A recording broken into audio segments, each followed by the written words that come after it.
তো বন্ধু দেখো আমার কিন্তু মাছের ঝোল অলমোস্ট হয়ে গেছে। এই ভেজে রাখা বেগুনটা দিয়ে দেবো, ঠিক আছে?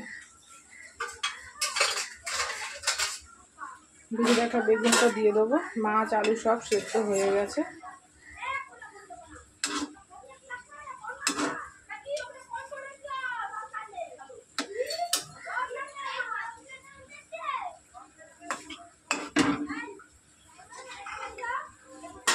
এর মধ্যে একটু সর্ষে পেস্ট দিয়ে দেবো।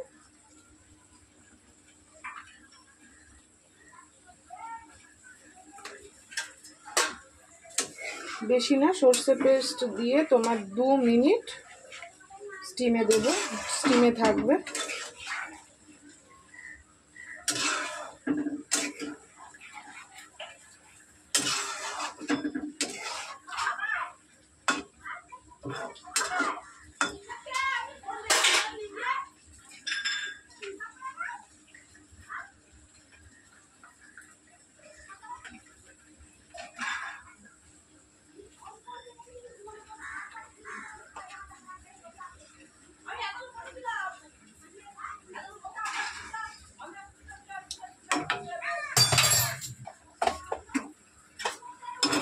তো বন্ধু দেখো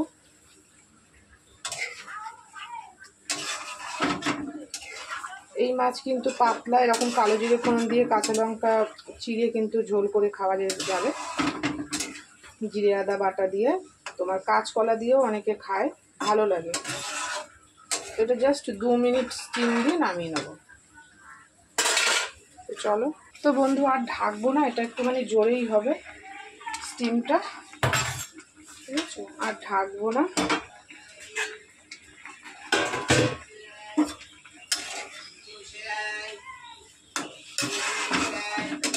এটা কিন্তু জোরেই হবে।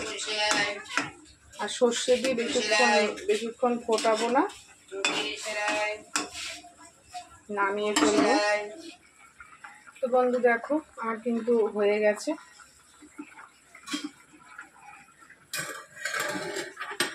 আমার কিন্তু মাছের ঝোল হয়ে গেছে।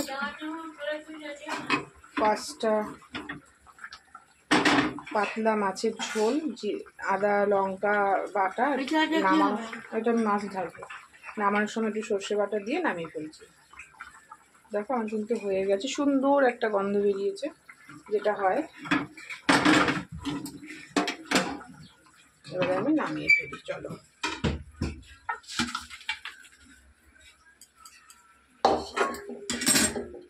তো দেখো কত সুন্দর।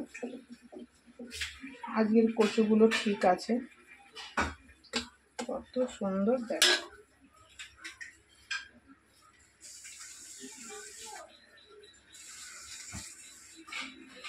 পাতলা ঝোল হয়েছে, এটা দিয়েই সব ভাত খাওয়া যাবে, এত টেস্টি লাগে। তোমরা একবার অবশ্যই বাড়িতে ট্রাই করে দেখো।